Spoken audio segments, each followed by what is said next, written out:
Students, ഇന്ന് നമ്മൾ discuss ചെയ്യുന്നത് Calicut university 6th term elective കോഴ്സായിട്ടുള്ള ഗ്രാഫ് തിയറിയെ കുറിച്ചാണ്. ഈ ഗ്രാഫ് തിയറിയിലെ ഈ വീഡിയോയിൽ ഡിസ്കസ് ചെയ്യുന്നത് എന്തൊക്കെയാണ് നിങ്ങൾ പഠിക്കേണ്ടത്, എങ്ങനെയാണ് ഈ ഗ്രാഫ് തിയറി പഠിക്കേണ്ടത് എന്നുള്ളതിന് ജസ്റ്റ് ഒരു ഇൻട്രൊഡക്ഷൻ ഭാഗം മാത്രമാണ് ഇതിലുള്ളത്. സോ നമുക്ക് വീഡിയോയിലേക്ക് പോവാം. ഫസ്റ്റ് നമുക്കറിയാം ഗ്രാഫ് തിയറിയിൽ 3 മെയിൻ ചാപ്റ്റേഴ്സ് ആണുള്ളത്. Introduction to graphs, trees and connectivity and Euler tour and Hamiltonian cycles. അങ്ങനത്തെ 3 ഇമ്പോർട്ടൻ്റ് ആയിട്ടുള്ള ചാപ്റ്റേഴ്സ് ആണുള്ളത്. സോ ഫസ്റ്റ് നിങ്ങൾ പഠിക്കേണ്ടത് മെയിൻ ഇമ്പോർട്ടൻ്റ് ആയിട്ടുള്ള ഈ ഇൻട്രൊഡക്ഷൻ ടു ഗ്രാഫ്സ് എന്ന് പറഞ്ഞൊരു ചാപ്റ്ററാണ്. അതിലെന്തൊക്കെയാണ് പഠിക്കേണ്ടതെന്ന് വെച്ചാൽ, ഫസ്റ്റ് വൺ നിങ്ങൾ ഗ്രാഫ് എന്നതിൻ്റെ എന്താണ് ഈ ഗ്രാഫ് എന്നൊരു ഡെഫിനിഷൻ ഉണ്ട്. ഗ്രാഫ് എന്ന് പറഞ്ഞാൽ ഒരു വേർട്ടെക്സ് സെറ്റിൻ്റെയും എഡ്ജ് സെറ്റിൻ്റെയും ഒരു ഓർഡേർഡ് പെയർ ആണെന്ന് പറഞ്ഞിട്ടുള്ള ഒരു ഇതുണ്ട്. ഇത് നിങ്ങൾ ഫുൾ അങ്ങനെ തന്നെ പഠിക്കുക. ഈ PDF കൊടുത്തതാ ഈ ഡെഫിനിഷൻ നിങ്ങൾ നോക്കി പഠിക്കുക. ഇവിടം വരെ വരുന്നതാ ഈ ചാപ്റ്റർ എങ്ങനെയാണെന്ന് വരുന്നത്. ഇത് പഠിക്കാം. പിന്നെ ചിലപ്പോൾ 2 മാർക്കിന് ചോദിക്കാം വേർട്ടെക്സിന് വേറെ എന്തൊക്കെ പേരുകൾ പറയും, അത് നിങ്ങൾ എന്തായാലും പഠിക്കണം. പോയിന്റിന് നോട്ട്സ് അല്ലെങ്കിൽ ഡോട്ട്സ്. പിന്നെ നിങ്ങൾ എന്താണ് ഈ ലൂപ്പ് എന്ന് പറഞ്ഞൊരു ചോദ്യം ചോദിക്കാം. അപ്പോൾ അത് നിങ്ങൾ പഠിക്കണം. ലൂപ്പ് ഇതും പഠിക്കണം. അതായത് joined itself by an edge എന്ന് പറഞ്ഞ ലൂപ്പാണ്. ഒരു വെർട്ടെക്സ് യു എന്ന് പറഞ്ഞാൽ, അതായത് ലൂപ്പ് എന്ന് പറഞ്ഞാൽ സിമ്പിളാണ്. ഇവിടെ ഒരു വെർട്ടെക്സ് ഉണ്ടെന്ന് വിചാരിക്കുക. ആ വെർട്ടെക്സിനെ തന്നെ ഇങ്ങനെ കണക്ട് ചെയ്യുന്ന ഒരു എഡ്ജ്, അതാണ്. ഓക്കെ, പിന്നെ നമുക്ക് നേരെ പോകുന്ന ഇതിൽ പഠിക്കേണ്ട അടുത്ത ഭാഗം എന്താണെന്ന് വെച്ചാൽ, മോർ ഡെഫിനിഷൻ എന്താണ് ഈ പാരലൽ എഡ്ജസ് എന്ന് പറഞ്ഞാൽ എന്താണെന്ന് പഠിക്കുക. ഓക്കെ, പാരലൽ എഡ്ജസ് എന്താണെന്ന് പഠിക്കുക, അതിൻ്റെ ഡെഫിനിഷൻ, പാരലൽ എഡ്ജസ് എന്താണെന്ന് മനസ്സിലാക്കുക. അത് കഴിഞ്ഞാൽ എന്താണ് ഐസൊലേറ്റഡ് വേർട്ടെക്സ് എന്ന് അതെന്താണെന്ന് പറയുക. പിന്നെ ഇതിൽ ഗ്രാഫ് തിയറിയിൽ നെയ്ബേഴ്സ് എന്ന് പറയുന്നത് എന്താണ്, അതിൻ്റെ ഡെഫിനിഷൻ പഠിക്കുക. ഇതൊക്കെ 2 മാർക്കിന് ചോദിക്കാൻ സാധ്യത ഉള്ളതാണ്. കൂടാതെ ഇനി എന്താണ് സിമ്പിൾ ഗ്രാഫ് എന്നുള്ളതിൻ്റെ ഡെഫിനിഷൻ പഠിക്കുക. സിമ്പിൾ ഗ്രാഫ് എന്ന് പറഞ്ഞാൽ ലൂപ്പും പാരലൽ എഡ്ജസും ഇല്ലാത്തതാണ്. അപ്പോൾ നിങ്ങൾ ആദ്യം ലൂപ്പ് എന്താണ്, പാരലൽ എഡ്ജസ് എന്താണെന്നുള്ള ഡെഫിനിഷൻ അറിയണം. അങ്ങനെ ഇത് മൊത്തം പറയാം. അത് കഴിഞ്ഞ് നിങ്ങൾ നേരെ പോകേണ്ടത് എന്താണ് ഈ ഐസോമോർഫിക് എന്ന് പറയുന്നത്, അത് പഠിക്കുക. If there is A 1-1 correspondence എന്നൊക്കെ പറഞ്ഞിട്ടുള്ള ഇത്രയും നിങ്ങൾ പഠിച്ചോണം, നിർബന്ധമായിട്ട് പഠിക്കേണ്ടതാണ്. കാരണം ഈ ഫുൾ ഡെഫിനിഷൻ എന്താണ് 1-1 കറസ്പോണ്ടൻസ് ആണ്, എന്തായാലും പഠിച്ചോണം. ഐസോമോർഫിസം അത് കഴിഞ്ഞിട്ട് പിന്നെ പഠിക്കേണ്ടതാണ്. പിന്നെ ഇതൊന്നും വേണ്ട. പിന്നെ എന്താണ് ഈ കംപ്ലീറ്റ് ഗ്രാഫ്, ഇത് കംപ്ലീറ്റ് ഗ്രാഫിൻ്റെ ഡെഫിനിഷനാണ്. പിന്നെ എക്സാമ്പിൾസ് നിർബന്ധമായിട്ട്, കംപ്ലീറ്റ് ഗ്രാഫ് അതിൻ്റെ എക്സാമ്പിൾസ് നിർബന്ധമായിട്ടും പഠിക്കണം. എക്സാമ്പിൾസ് വേണം. പിന്നെ ഇതിൽ പിന്നെ ഈ കംപ്ലീറ്റ് ഗ്രാഫ് എങ്ങനെയാണ് ഡിനോട്ട് ചെയ്യുന്നതെന്നും കൂടി പഠിക്കുന്നത്. കെ എൻ എന്ന രൂപത്തിലാണ്. ചിലപ്പോൾ നിങ്ങളോട് ചോദിക്കാം K5 എന്ന് തരും. അപ്പോൾ നിങ്ങൾക്ക് അതിൽ നിന്ന് മനസ്സിലാക്കണം അതൊരു കംപ്ലീറ്റ് ഗ്രാഫാണ്. ഇതിൽ നിന്ന് നമുക്ക് 2 ഡീറ്റെയിൽസ് കണ്ടുപിടിക്കാം. എന്തെന്ന് വെച്ചാൽ K5 എന്ന് പറഞ്ഞാൽ ഇതിൽ നിന്ന് മനസ്സിലാക്കണം 5 വേർട്ടെക്സ് ഉണ്ടെന്ന് മനസ്സിലാക്കണം നിങ്ങൾ. ഓക്കെ, 5 വേർട്ടെക്സും പിന്നെ 5C2 എഡ്ജസും ഉണ്ട്. അപ്പോൾ മനസ്സിലാക്കണം 5C2 അത്രയും എഡ്ജസും ആണ് ഉണ്ടാവുക. അപ്പോൾ അങ്ങനെയാണെങ്കിൽ നമുക്ക് ജനറലായിട്ട് KN ആണെങ്കിൽ, ഇത് KN ഒരു ഇത് വരികയാണെങ്കിൽ ഇതിൽ നിന്ന് മനസ്സിലാക്കാൻ നമുക്ക് N വേർട്ടീസസും NC2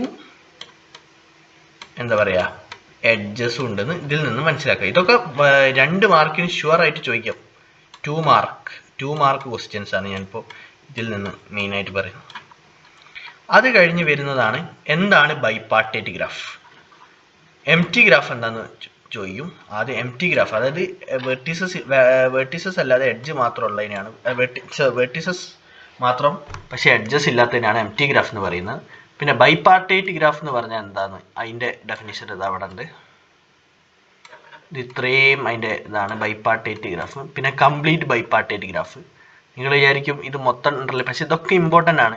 ഇതൊക്കെ നിങ്ങൾ എന്തായാലും അറിയണം, കാരണം ഇതൊക്കെ ഒരു ബേസിക് ആണ് ഗ്രാഫ് തിയറിയുടെ.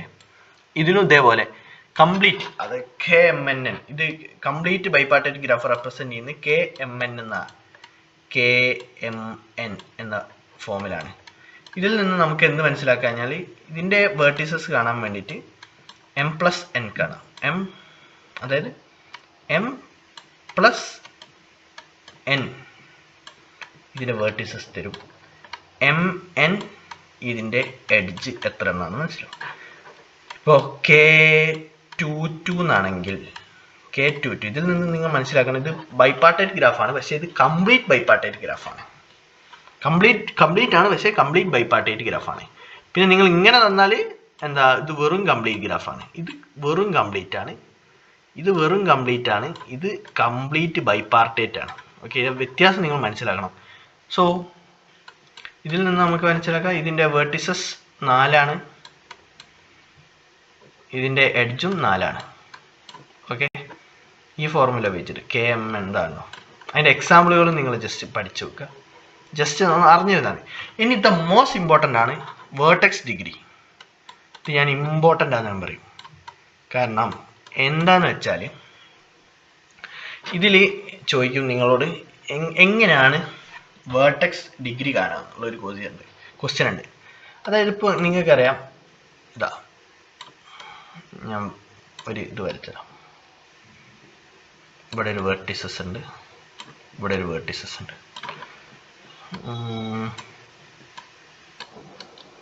അതായത് ഇത് നമുക്ക് V1 വിളിക്കാം, ഇത് V2, ഇത് V3, V4. ഇത് V4 ആണ്. അപ്പോൾ നിങ്ങളോട് ചോദിക്കുകയാണ് ഇപ്പോൾ V1ൻ്റെ വേർട്ടെക്സ് ഡിഗ്രി എത്ര. ഈ വേർട്ടെക്സ് ഡിഗ്രി എന്ന് പറഞ്ഞ പേര് കേട്ടിട്ട് നിങ്ങൾ പേടിക്കേണ്ട, പക്ഷെ സിമ്പിളാണ്. നമ്പർ ഓഫ്, ഇത് നിങ്ങൾക്കറിയാം ഇത് എഡ്ജാണ്, കണ്ടോ, ഇത് ഈ എഡ്ജസ് ആണ്, ഇതിൽ എഡ്ജസ് ആണ്. അതെ, അതായത് നമ്പർ ഓഫ് എത്ര എഡ്ജുകളാണ് ഇതിനിപ്പോൾ V1 എന്ന് പറഞ്ഞാൽ 2 എഡ്ജുകളാണ് പോകുന്നത് ഇതിൻ്റെ അടുത്തുനിന്ന്. അപ്പോൾ ഇതിൻ്റെ വേർട്ടെക്സ് ഡിഗ്രി 2 ആണ്. ഇതിനും 2 എണ്ണമാണ്, 2 എഡ്ജസ് ആണ് ഈ പെർട്ടിക്കുലർ വേർട്ടിസസ് നിന്ന് പോകുന്നത്. എന്താ 2 എണ്ണം. അപ്പോൾ ഇതിൻ്റെ വേർട്ടെക്സ് ഡിഗ്രി 2. അതായത് നമ്പർ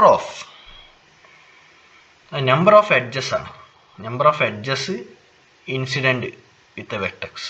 അതായത് ഒരു വെർട്ടെക്സിലേക്ക് ഇൻസിഡൻറ്റ് ചെയ്യുന്നത് മനസ്സിലായിക്കൂടെ. ഇതാ ഇപ്പം ഇങ്ങനെയാണെങ്കിൽ ഒരു ഇതാ ഇങ്ങനെ ഇതിൻ്റെ വേർട്ടെക്സ് ഡിഗ്രി ഇതാ 2, ഇതിൻ്റെ വേർട്ടെക്സ് ഡിഗ്രി 2, ഇതിൻ്റെ വേർട്ടെക്സ് ഡിഗ്രി 2. അപ്പോൾ നിങ്ങളിതാ ഇതിൻ്റെ ഡെഫിനിഷൻ ഇതാ ഇങ്ങനെയാണ് ഇതിനെ ഡിനോട്ട് ചെയ്യുക. പിന്നെന്താ പറയുക, ഇതിൻ്റെ ഡെഫിനിഷൻ വരുന്നത് number of edges, the number of edges of G incident with V. പിന്നെ മനസ്സിലാക്കണം ലൂപ്പ് ട്വൈസ് ആയിട്ട് കൗണ്ട് ചെയ്യണം. ഓക്കെ, അത് കഴിഞ്ഞ് പിന്നെ എന്താ പറയുക, ഇതിലൊരു തന്നിട്ടുണ്ട് ഒരു എക്സാമ്പിൾ. ഇത് കണ്ടില്ലേ V1 എന്ന് പറഞ്ഞാൽ എൻ്റെ ഡിഗ്രി എത്രയാണെന്ന് ചോദിക്കും ചിലപ്പോൾ. അപ്പം നിങ്ങൾ മനസ്സിലാക്കണം, V1 നിന്ന് 1 ഇങ്ങനെ പോകുന്നു, 2, 3. അപ്പോൾ ഇതിൻ്റെ വേർട്ടെക്സ് ഡിഗ്രി 3, ഇതിൻ്റെ വേർട്ടെക്സ് ഡിഗ്രിയും 3 ആണ്, ഇതിൻ്റെ വേർട്ടെക്സ് ഡിഗ്രിയും 3 ആണ്. ഇതിൻ്റെ ഞാൻ പറയണു ട്വൈസ് 2 പ്രാവശ്യം കൗണ്ട് ചെയ്യണം. ഇത് ലൂപ്പായും കൊണ്ട് ഇപ്പം 2 2 4 എണ്ണം ഇവിടെ കണ്ടേ. V2ൻ്റെ ഡിഗ്രി എന്നിട്ട് ഇതാണ്ടോ, ബാക്കി എല്ലാത്തിനും 3 ആണ്. ഇനി ഇമ്പോർട്ടൻ്റ് ആയിട്ടുള്ളൊരു സാധനമാണ് ഈ ഡിഗ്രി ആയിട്ട് ഇമ്പോർട്ടൻ്റ് ആയിട്ട് ഇതിനെ പറയും. ഈ ഒരു തിയറം കണ്ടില്ലേ, the degree of vertices of a graph is equal to the twice the number of edges. ഇതൊരു എന്താ പറയുക, ഇത് first theorem of graph theory എന്നാണ് ഇതിനറിയപ്പെടുന്നത്. First theorem of graph theory. ഇതെന്തായാലും നിങ്ങൾ ഇമ്പോർട്ടൻ്റ് ആയിട്ട് പഠിക്കണം. ഇത് ഒന്നുമില്ലെങ്കിൽ എന്താ പറയുക, ഇമ്പോർട്ടൻ്റ് എന്ന് ഞാൻ ഇവിടെ എഴുതി വെച്ചിട്ടുണ്ട്, ഇമ്പോർട്ടൻ്റ്. ഇതെന്തായാലും നിങ്ങൾ നിർബന്ധമായിട്ടും ഇത് പഠിച്ചിരിക്കണം, ഈ ഒരു ക്വസ്റ്റ്യൻ. പിന്നെ ഈ ഒരു തിയറം ഇമ്പോർട്ടൻ്റ് ആണ്. അത് കഴിഞ്ഞ് രണ്ടാമത്തേതാ number of vertices of an odd degree C1. ഇതും വളരെ ഇമ്പോർട്ടൻ്റ്. ഇതിനെ കൊറോളറി ഓഫ് ഇതാന്ന് പറയാം, കൊറോളറി ഓഫ് ഗ്രാഫ് തിയറി എന്നാണ് പറയുന്നത്. ഓക്കെ, അത് കഴിഞ്ഞാൽ പിന്നെ എന്താണ് ഈ കെ റെഗുലർ ഗ്രാഫ്? അത് നിങ്ങൾ ഇമ്പോർട്ടൻ്റ് ആയിട്ട് എന്താണ് കെ റെഗുലർ ഗ്രാഫ് എന്ന് ഈ ഡെഫിനിഷൻ പഠിക്കണം. പിന്നെ റെഗുലർ ഗ്രാഫ് എന്താണ്, പിന്നെ സബ് ഗ്രാഫ് എന്ന് പറഞ്ഞൊരു ടോപ്പിക്കാണ്. അതായത് സബ് ഗ്രാഫ് എന്ന് പറഞ്ഞാൽ സെയിം, അതായത് ഒരു സബ്സെറ്റാണ്. വി ഓഫ് എച്ച് എന്ന് പറഞ്ഞാൽ എന്താ പറയുക, V of H is a subset of V of G എന്നൊക്കെ പറഞ്ഞിട്ടുള്ള ഒരു ഡെഫിനിഷൻ ഉണ്ട്. ഇത് നിങ്ങൾ എന്തായാലും പഠിച്ചിരിക്കണം. ഇത് സബ് ഗ്രാഫ് എന്താണ്, അതിൻ്റെ ഒരു എക്സാമ്പിൾസ് ഇതാ കണ്ടോ, ഇതിൽ നിന്ന് മനസ്സിലായത് ഇതിൻ്റെ ഒരു സബ് ഗ്രാഫ് ആണിത്. പിന്നെന്താ പ്രോപ്പർ സബ് ഗ്രാഫ് എന്ന് പറഞ്ഞാൽ എന്താണ്, V of H not equal to V of G or E of H not equal to E of G എന്നുള്ള. E of H E of G എന്ന് പറഞ്ഞാൽ എന്താണെന്ന് അറിയാമല്ലോ, ഇത് എഡ്ജ് സെറ്റാണ് ഉദ്ദേശിക്കുന്നത്. അത് കഴിഞ്ഞ് നമ്മൾ എന്താണ് വേർട്ടെക്സ് ഡിലീറ്റഡ് ഗ്രാഫ് എന്ന് പറയുന്നതിൻ്റെ ഡെഫിനിഷൻ വേണം. അതായത് ഡിഫർ ടു എസ് എന്ന് പറഞ്ഞിട്ട് ഇതാ വേർട്ടെക്സ് എഡ്ജ് ഡിലീറ്റഡ്. അതായത് വേർട്ടെക്സ് ഡിലീറ്റഡ് എന്ന് പറയുമ്പോൾ നമ്മൾ വേർട്ടെക്സ് ജസ്റ്റ് ഡിലീറ്റ് ചെയ്യുക. അതായത് ഒരു വേർട്ടെക്സ് ഇതാ അപ്പോൾ ഇങ്ങനെ ഒരു ഗ്രാഫാണെന്ന് വിചാരിക്കുക, ഇതിൻ്റെ ഈ വെർട്ടെക്സ് ഞാനങ്ങ് ഡിലീറ്റ് ചെയ്യുന്നു. അതായത് V1 V2 ഇതൊരു V3 എന്ന് പറഞ്ഞ ഗ്രാഫാണെങ്കിൽ ഞാൻ ഈ V2 റിമൂവ് ചെയ്യുകയാണെങ്കിൽ റിമൈനിങ് എനിക്ക് ഇത് മാത്രമേ ഉണ്ടാവൂ. V1ഉം V3 മാത്രമേ ഉണ്ടാവും. അതായത് അതിനുള്ള എഡ്ജസും പോയി പോകും. അതാണ് ഡിലീറ്റ് ചെയ്യുക, മാക്സിമം ഡിലീഷൻ ആണ്. അതിൻ്റെ പേരിൽ തന്നെ നിങ്ങൾ വ്യക്തമാവും. പിന്നെ വേർട്ടെക്സ് ഡിലീറ്റഡ് സബ് ഗ്രാഫ് എന്താണെന്ന് പഠിക്കുക. പിന്നെ ഇമ്പോർട്ടൻ്റ് ആണ് അണ്ടർലൈൻ സിമ്പിൾ ഗ്രാഫ് എന്താണെന്ന് പഠിക്കുക. പിന്നെ ഇതിൽ എഡ്ജ് ഡിസ്ജോയിൻ്റ് എന്താണെന്ന് പഠിക്കുക. അത് കഴിഞ്ഞ് അതിൻ്റെ എക്സാമ്പിളുകൾ ഒക്കെ ഒന്ന് ജസ്റ്റ് നോക്കി നോക്കുക. പിന്നെ ഇതിൽ ഇമ്പോർട്ടൻ്റ് ആയിട്ട് ഞാൻ പറയുന്നത് പാത്ത്സ് ആൻഡ് സൈക്കിൾസ്. ഇതിൽ വാക്കിൻ്റെ ഡെഫിനിഷൻ എന്താണെന്ന് പഠിക്കുക. പിന്നെ ട്രെയിൽ എന്താണെന്ന് പഠിക്കുക, പാത്ത് എന്താണെന്ന് പഠിക്കുക, സൈക്കിളിൻ്റെ ഡെഫിനിഷൻ പഠിക്കുക, ലെങ്ത് എന്താണെന്ന് പഠിക്കുക. പിന്നെ ലെങ്ത് 0 ഉള്ള കൺസിസ്റ്റ് ഓഫ് സിംഗിൾ വെർട്ടെക്സ് ആണെന്ന് മനസ്സിലാക്കുക. പിന്നെ ഇതിൽ ഏറ്റവും ഇമ്പോർട്ടൻ്റ് ആയിട്ടുള്ളൊരു തിയറം വരുന്നുണ്ട്, അതിലേക്കാണ് ഇനി പോകുന്നത്. പിന്നെ വേറൊരു കെ സൈക്കിൾ എന്താണ്, സൈക്കിളിനെ പറ്റിയിട്ട് ജസ്റ്റ് ഇവിടെ സൈക്കിൾ ഓഫ് ലെങ്ത് എത്രയാണ്, അതിനാണ് കെ സൈക്കിൾ എന്ന് പറയുന്നത്. ഇതൊരു ഇമ്പോർട്ടൻറ്റ് തിയറാണ്, ഇത് നിങ്ങൾ പഠിക്കണം. ഇത് എന്തായാലും 10 മാർക്കിന് ഈ ചാപ്റ്ററിന് ഉള്ള ഒരു one of the important question ആണ്. ഓക്കെ, 10 മാർക്കിന് ഇത് എന്തായാലും ചോദിക്കും, ഷുവർ ക്വസ്റ്റ്യൻ ആണ്. ഇത് കുറച്ച് ഭയങ്കര ലെങ്തി ആണ്, അപ്പോൾ നിങ്ങളത് നോക്കുക. പിന്നെ matrix representation of graph. Matrix റെപ്രസെൻറ്റേഷനിൽ നിങ്ങൾ അഡ്ജസൻസി മെട്രിക്സ് അത് എങ്ങനെയാണ് കണ്ടുപിടിക്കുക എന്നുള്ളൊരു മെയിനായിട്ട് അതും. പിന്നെ അതിൻ്റെ ജസ്റ്റ് ഡെഫിനിഷൻ ഒന്ന് നോക്കി വെക്കുക, ഈ ഡെഫിനിഷൻ ഒന്ന് ജസ്റ്റ് ഒന്ന് നോക്കി വെക്കുക. അത് കഴിഞ്ഞ് പിന്നെ എങ്ങനെയാണ് അതിൻ്റെ ഒരു ജസ്റ്റ് പ്രോബ്ലം ചെയ്യുക. പിന്നെന്താ ഇവിടെ ഇതിൽ പിന്നെ ഇൻസിഡൻറ്റ് മെട്രിക്സ് എന്താണ് അതും ചോദിക്കും. ഇൻസിഡൻറ്റ് മെട്രിക്സ് എന്താണെന്നുള്ള അതിൻ്റെ ഡെഫിനിഷനും പഠിച്ചു വെക്കുക. ഓക്കെ, ഇമ്പോർട്ടൻ്റ് ആണ്. അത് കഴിഞ്ഞാൽ പിന്നെ ട്രീസ് ആൻഡ് കണക്ടിവിറ്റി എന്ന ഭാഗമാണ്. ട്രീസ് ആൻഡ് കണക്ടിവിറ്റിയിൽ എന്താണ് A graph Jees A cyclic, എന്താ പറയുക, സൈക്ലിക് പറഞ്ഞാൽ നോ സൈക്കിൾസ് ഉള്ളതാണ്. അപ്പോൾ ട്രീ എന്ന് പറയുകയാണെങ്കിൽ അത് കണക്റ്റഡും എ സൈക്ലിക്കും ആയിരിക്കണം. അതിൻ്റെ ഒരു എക്സാമ്പിൾ പഠിക്കുക. പിന്നെന്താ പറയുക, പിന്നെ അതൊന്നുമില്ല. പിന്നെ ഒരു ഇമ്പോർട്ടൻ്റ് ആയിട്ടുള്ള ഇതിൽ നിന്നൊരു 10 മാർക്കിന് ചോദിക്കുന്ന ഒരു ക്വസ്റ്റ്യൻ ഉണ്ട്.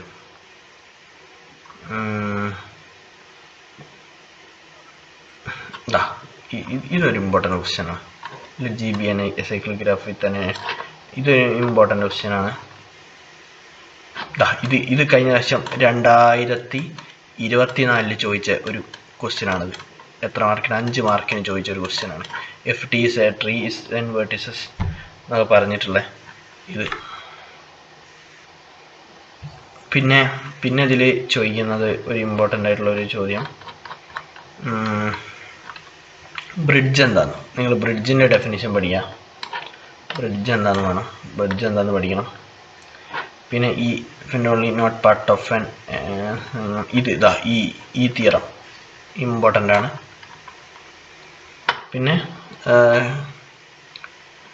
ഇതൊരു 10 മാർക്കിന് ചോദിക്കാനുള്ളൊരു ഇമ്പോർട്ടൻ്റ് ആയിട്ടുള്ളൊരു ചോദ്യമാണ്. ഇത് നിങ്ങൾ നിർബന്ധമായിട്ടും പഠിക്കണം. ഇത് പഠിക്കാണ്ട് നിങ്ങൾ ഈ ഭാഗത്തുനിന്ന് പോരുതാ.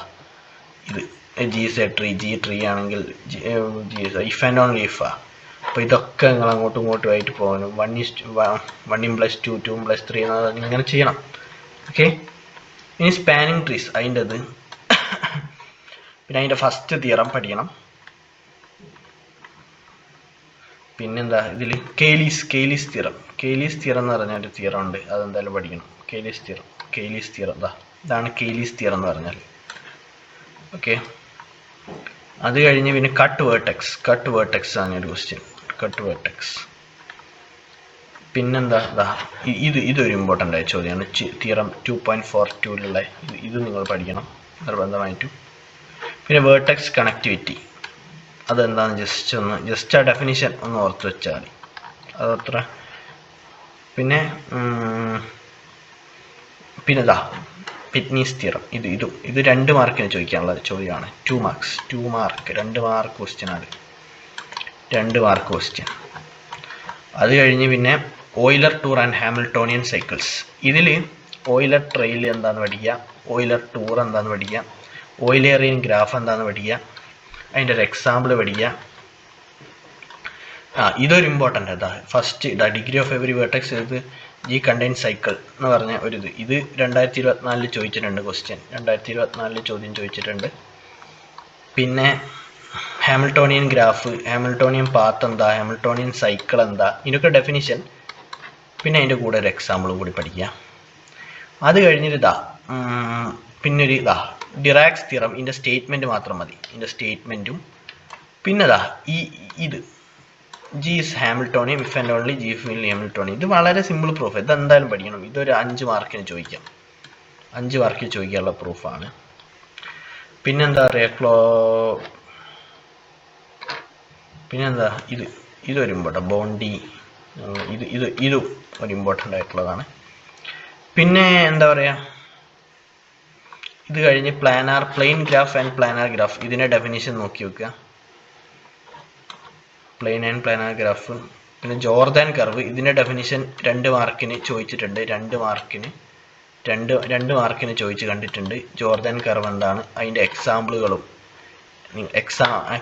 ചോദിച്ചിട്ടുണ്ട്. 2 മാർക്കിന് 2024 ചോദിച്ചിട്ടുണ്ട്. പിന്നെ ജോർദാൻ കർവ് തിയറം അത് ചോദിച്ചിട്ടുണ്ട്. Jordan curve theorem. പിന്നെ 2 ഇമ്പോർട്ടൻ്റ് ആയിട്ടുള്ള K5 ഈസ് കംപ്ലീറ്റ് ഗ്രാഫ്. അതായത് ഇതിൽ ഈ ക്വസ്റ്റ്യൻ കണ്ടില്ലേ നിങ്ങൾ, ഈ K5 complete graph non planar ആണ് കാണിക്കാനുള്ളത്. ഇത് രണ്ടും ഇമ്പോർട്ടൻ്റ് 5 മാർക്കിന് ചോദിക്കാനുള്ള ക്വസ്റ്റ്യനാണ്. ഇതും 5 മാർക്കിന് ചോദിച്ചിട്ടുണ്ട് 2024 5 മാർക്കിന്. ഇത് നിങ്ങൾ എന്തായാലും പഠിക്കണം, ഭയങ്കര ഇമ്പോർട്ടൻ്റ് ആണ്. ഇത് നമ്മൾ ഇതിൽ പ്രൂവ് ചെയ്യുന്ന ഓയിലർ ഫോർമുല വെച്ചിട്ടാണ്. ഓയിലർ ഫോർമുല എന്താണെന്ന് അറിയണം. ഓയിലർ ഫോർമുലേൻ്റെ ഇതാണ് അതിൻ്റെ ഓയിലർ ഫോർമുല. അതിൻ്റെ ജസ്റ്റ് തിയറം പഠിക്കുക. പിന്നെ ഇതിൻ്റെ കൊറോളറിൻ്റെ പ്രൂഫും ഉണ്ട്. അതും പഠിക്കണം നിങ്ങൾ. അത് കഴിഞ്ഞിട്ടേ നിങ്ങൾ ഇതേ ഉള്ളൂ. ഇതിൻ്റെ ഈ question simple planar is less than 6 എന്ന് പറഞ്ഞൊരു ക്വസ്റ്റ്യൻ ഉണ്ട്. K5 is non planar. ഈ ക്വസ്റ്റ്യൻ എന്തായാലും 5 മാർക്കിന് 2024 ഓയിലർ ഫോർമുല വെച്ചിട്ടാണ് നമ്മൾ ചെയ്യേണ്ടത്. K33 is non planar. ഇത്രയാണ് നിങ്ങൾ പഠിക്കേണ്ടത്. ഓക്കെ. ഇത്രയും നിങ്ങൾ പഠിച്ചാൽ നിങ്ങൾക്ക് എന്തായാലും അത്യാവശ്യം നല്ലൊരു സ്കോർ നിങ്ങൾക്ക് കിട്ടും. ഓക്കെ. അപ്പം നിങ്ങൾ എന്ത് ചെയ്യുക, ഇത്രയും എന്തായാലും പഠിക്കുക. കൂടാതെ നിങ്ങൾ കുറച്ച് ബാക്കി എന്തെങ്കിലും പെൻഡിങ് തിയർ ഉണ്ടെങ്കിൽ അതും പഠിക്കുക. ഡെഫിനിഷൻസും എന്താ പറയുക അതിൻ്റെ എക്സാമ്പിളുകളും എന്തായാലും പഠിക്കണം. ഓക്കെ. അത്രയേ ഉള്ളൂ. നിങ്ങൾ എന്താ പറയുക ഇത് പഠിച്ചാൽ എന്തായാലും പാസ്സാവും. അതും ഏകദേശം നല്ലൊരു സ്കോറിൽ കിട്ടും. പക്ഷേ സ്റ്റിൽ നിങ്ങൾ ബാക്കിയുള്ളതും കൂടി പഠിക്കണം. ഓക്കെ. Thank you.